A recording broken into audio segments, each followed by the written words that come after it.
Welcome to the Anxiety Connection. If you've ever struggled with anxiety and are ready to finally get some answers, you've come to the right place. Hi, my name is Wendy Leeds, and I've suffered with anxiety my entire life. Thankfully, I'm also a psychotherapist, and over the years, I've learned a lot about anxiety, where it comes from, and how to manage it. That's what this podcast is all about. So, let's grab a cup of tea and talk about it. What would your perfect day look like? Think about it a minute. Where would you wake up? In the mountains? By the ocean? In a city somewhere? What weather would you like? What clothes would you put on to enjoy that day? What are you going to look forward to eating and drinking? What are you looking forward to doing? Where would you like to go? What are you going to do? And who are you going to do it with? Take a minute and just imagine how wonderful this perfect day would be and feel and how you would enjoy it.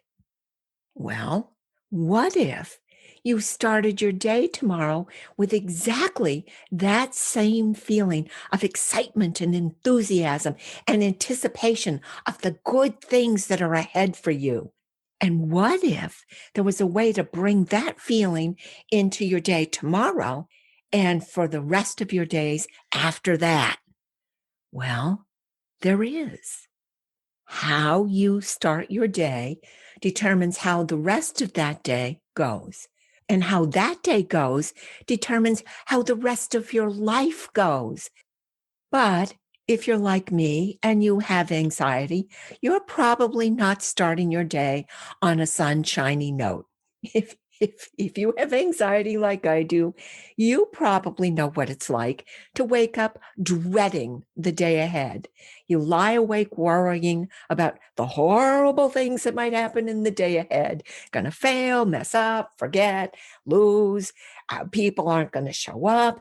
And you spend time fretting about that thing going on at work or school, the trouble in your relationship, your debt, that health concern. And even if you felt okay physically when you woke up, you and I can worry ourselves into a stomach ache, a headache, a backache, even before we get out of bed. And with all that worrying, it's no wonder you say to yourself, I am not going to get up today. I'm going to pull the covers over my head and stay in bed because it's a dangerous world out there and I feel safe here. And then you just keep hitting that snooze button until you're so late you have to run to catch the bus. Does any of that sound familiar? And just as an aside, Monday mornings, don't even get me started. A whole week of mornings ahead to worry about. Anyway, if you wake up worried, if you have a hard time getting up in the morning, if you struggle with anxiety in the morning, you're not alone. Morning anxiety is real. And I know because I have it. And if you're a fellow sufferer, stick around because today I'm going to share 9 things we can do to overcome the I do not want to get out of bed today blues. And boy, they can be miserable. I'm going to share these 9 simple, easy things you can do every morning to make your day go better and to make your life go better. So, all right. Before I get into those 9 steps, let's talk a little bit about what actually causes anxiety in the morning, especially if it's worse for you the way it is for me. Truth is, no one's exactly sure what causes morning anxiety, but we have some really good guesses. And some of them may surprise you, and some of them, I bet it's not going to surprise you at all to know that stress and negative thinking cause anxiety. Because when we're stressed and we anxious folk, and when anybody's stressed, it is not unusual to wake up worrying. And for most people, it's from time to time. But for those of us anxious folks, we can wake up every morning imagining the worst. Our anxious thoughts, those loops of negative thinking, are such a habit. I don't know about you, but I start thinking them before I even open my eyes. Oh no, I can't. It won't happen. It's going to be awful. And we're so used to thinking those thoughts of disaster and catastrophe that they have become automatic. We start our day automatically thinking what David Burns, and this is just so perfect. David Burns calls these negative thoughts ants, automatic negative thoughts. And I think that's just the best name ever for those pesky little ants that are in our brain, making us nervous and worried and so afraid of the day ahead. So stress and those negative thoughts cause morning anxiety. No surprise. But stress and anxiety aren't the only cause of our fears in the morning. There's more to it. And this explains something I've wondered about for most of my life. And I'm so glad I can share this answer with you. I don't know about you, but I can wake up anxious even on weekends and days off. There's nothing that I have to be anxious about, but I always can find something to worry about. In my family, I'm the designated worrier. If others don't worry enough, I step in and I worry for them. Anyway, there I am on a day off, lying in bed, worrying. And I've always wondered what that was all about. Well, it turns out there's a physical part to morning anxiety, in addition to stress and negative thinking. And we don't talk much about this, but I think it's a really important discussion. Research tells us that 30 to 45 minutes before we wake up, the level of cortisol, which is that stress hormone in our body, that level of cortisol goes up. And it does that as a natural reaction. It's to help us wake up and then to keep us awake. And this response is called the cortisol awakening response. Don't worry, no test on that. It's the CAR, cortisol awakening response. And it's there for a reason, and it can make us anxious. Who knew? And not surprisingly, if you're already stressed, it can make you more anxious. Oh, that's so good. In addition to the cortisol response, our adrenaline levels can go up and the rate of our heartbeat can go up, which also makes our anxiety go up. So there is definitely a physical component to morning anxiety, as well as the emotional and the stress part. And one last cause of morning anxiety, and we know this for absolute sure. If you don't get enough sleep the night before, you're probably going to be anxious in the morning. Really important. So it's probably, again, not a surprise to you that the very first thing on my list to ease morning anxiety is to go to bed the night before at a reasonable time. Getting that good night's sleep will go a long way to helping you feel better in the morning. And when you are rested, it's easier to resist pressing snooze, snooze, snooze, and you're much more likely to get up on the right side of bed for a change. So, step 1, get enough sleep. Step 2 is absolutely essential. It's key to making your day and your life better, easier, calmer. And here's how it works. Your alarm goes off. First of all, you're going to resist the urge to press that snooze bar. That's not going to happen. Secondly, you're going to resist the urge to check your social media.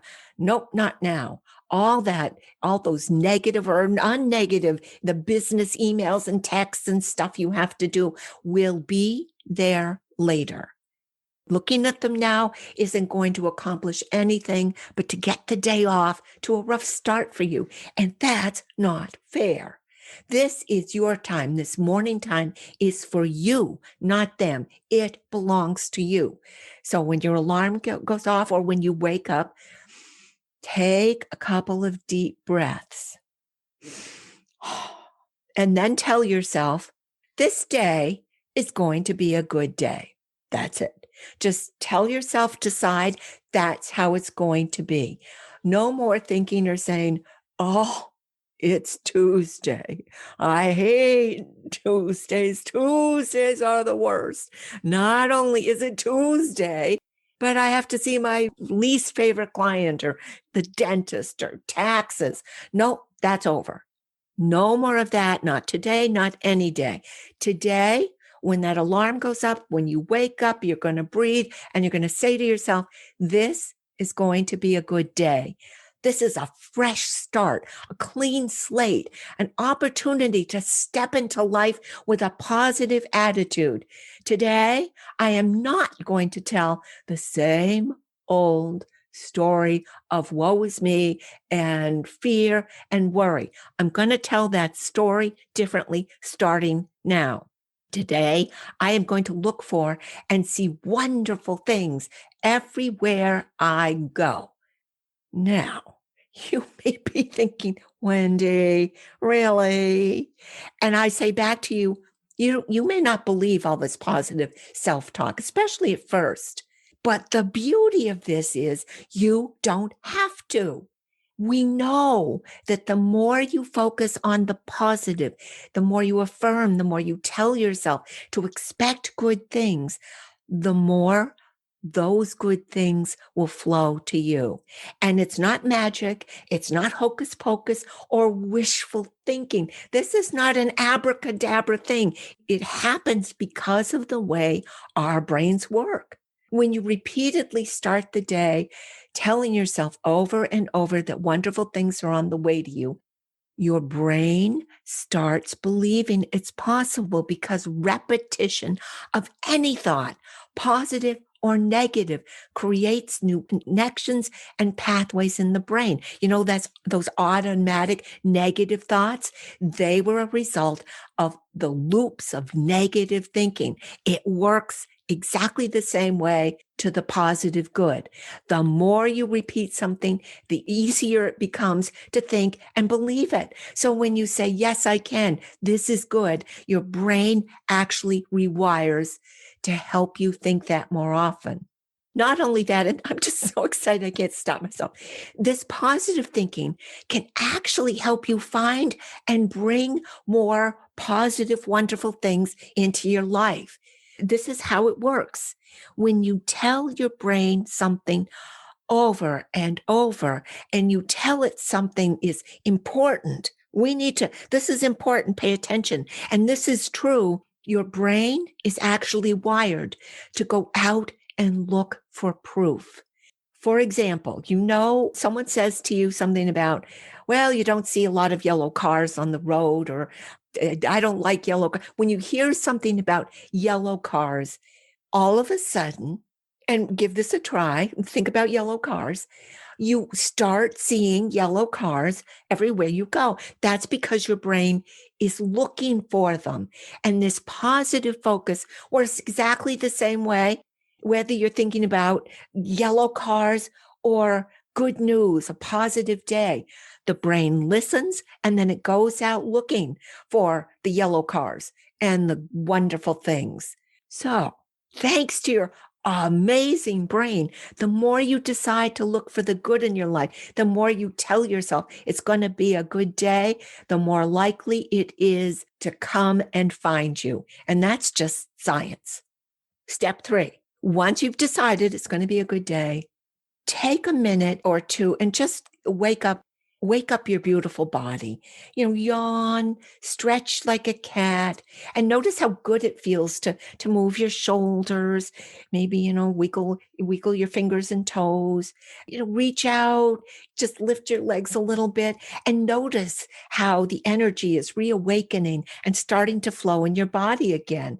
And as you just continue to move a little bit, take a minute and acknowledge how many ways your body works for you throughout the day.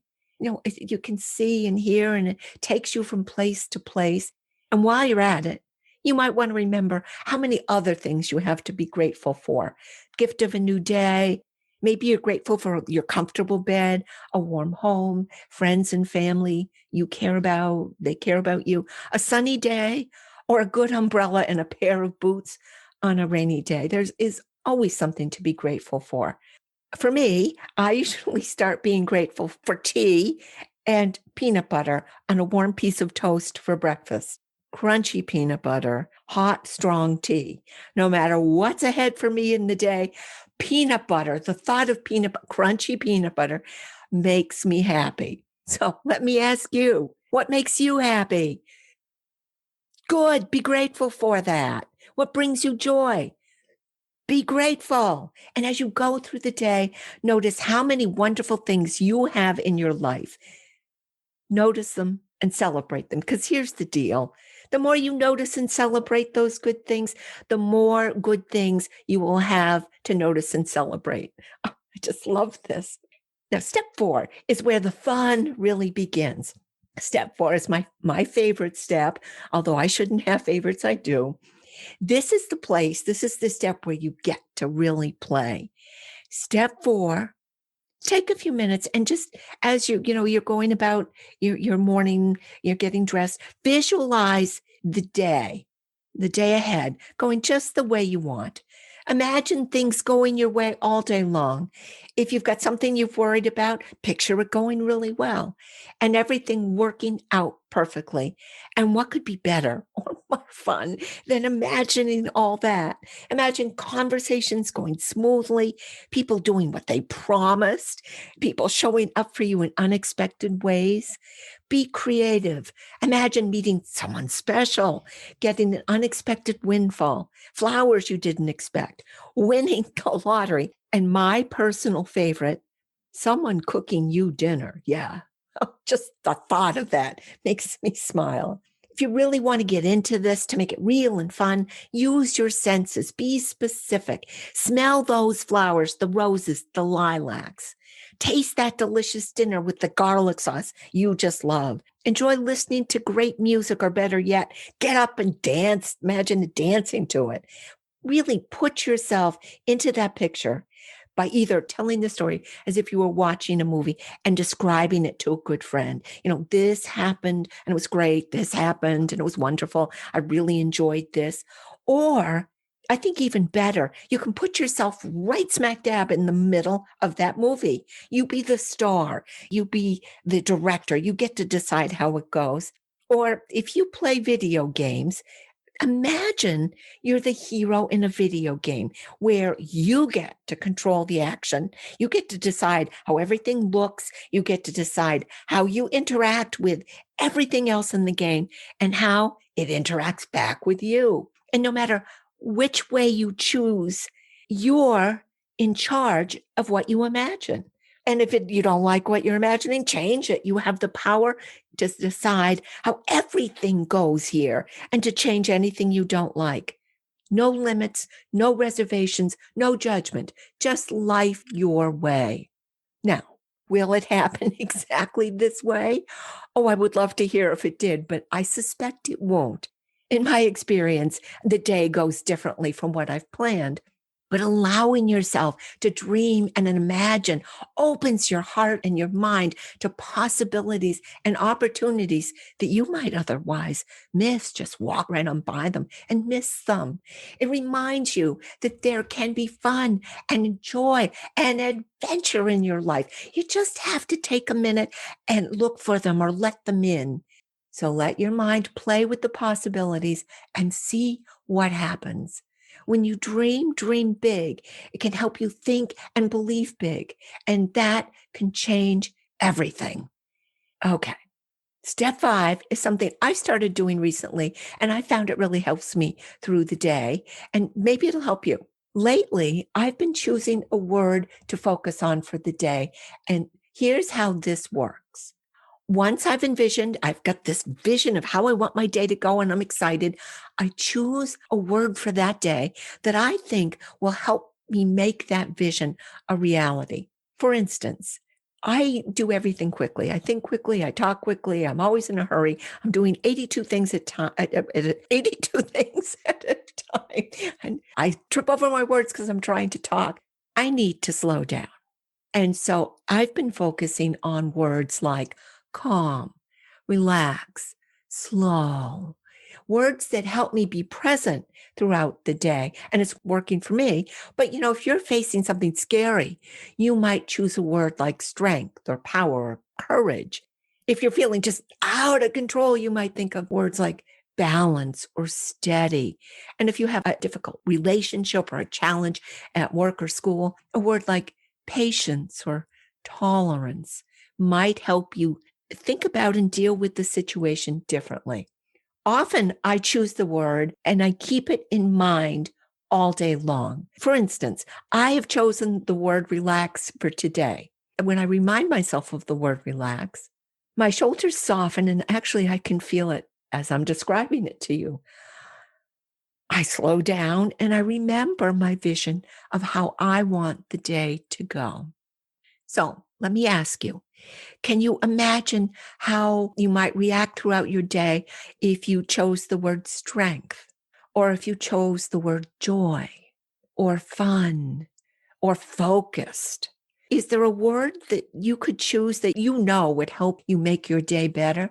Why not give it a try? It's been working for me, and I hope it works for you.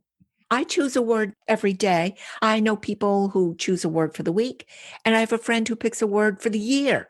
And that really gives that word power to make a real change for the better in her life and maybe in yours. It's up to you. You always do what works best for you.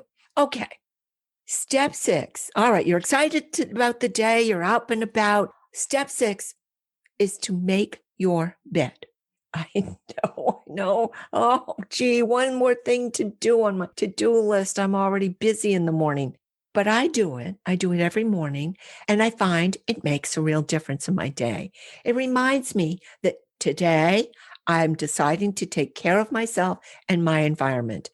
Today, I'm going to start off by doing something right away to make my day and my life better. The saying, well begun is half done. That's how making a bed feels to me. And I highly recommend it. So make your bed. Step 7 is to make sure you have a big glass of water as running through the bathroom or whatever. It's you take your shower, make sure you get that water. We know that being dehydrated can make you anxious. And just like making your bed, drinking that glass of water is another step. It's more proof that you have these steps to create an anxiety-free day, and you're going to make it happen. And while you're drinking that water, just raise that glass and toast your beautiful self in the mirror. Say, hey, here's to the day ahead and the opportunities. Tell yourself how amazing you are and that it's going to be a good day and things are going to go well for you. Step 8 is to make sure you eat something, or at least grab something to take with you if you're out the door. It's really important to eat as early as possible because we know that being hungry can make you anxious. I've mentioned before my created word, the word anxious. You've heard of hangry, which is hungry and angry. Well, anxious is the word I made up for hungry and really, really anxious. And I know, and maybe you do too, if I don't eat, I do get anxious. And while you're at it, it's a really good idea to include some protein. It keeps your blood sugar and your emotions on an even keel. It keeps you steady. It keeps your blood sugar steady. And just overall, eating a good breakfast or something gives you energy and power to get the day off to a fabulous start. Step 9. Step out into your day with a smile. Not only does that smile of yours make you feel better, studies show that smile connects you with the world around you in a wonderful way and can make the people around you feel better too. So why not share all the good in your morning with the people you meet as you go through the day? Don't keep it to yourself. Let your light shine and have a wonderful, wonderful day. Thanks so much for being a part of the Anxiety Connection. Until we're together again, I wish you peace, joy, and love, and lots of good mornings ahead in your future. Thanks so much for being here with us today at the Anxiety Connection. If you'd like to be a part of the Anxiety Connection, we would so love to have you join us. Just subscribe and you're in. It's that easy. Now, if you found today's message helpful in any way, I would be so honored if you'd leave us a review. And if you haven't heard, my new book has been published. It's called Calm and Sense, A Woman's Guide to Living Anxiety-Free. And it's full of tools and techniques you can use to help ease your anxiety, soothe your panic, and create a calm, centered peace in your heart and in your life. If you'd like to learn more about how this book can help you, or grab a copy for yourself, you'll find a link to the book in the show notes or on my website, wendyleeds.com. And if you know someone in your life who's struggling with anxiety, why not pick up a copy for them too? What a thoughtful gift for someone who might be going through a tough time. Thanks again for being here, and I look forward to being together with you real soon.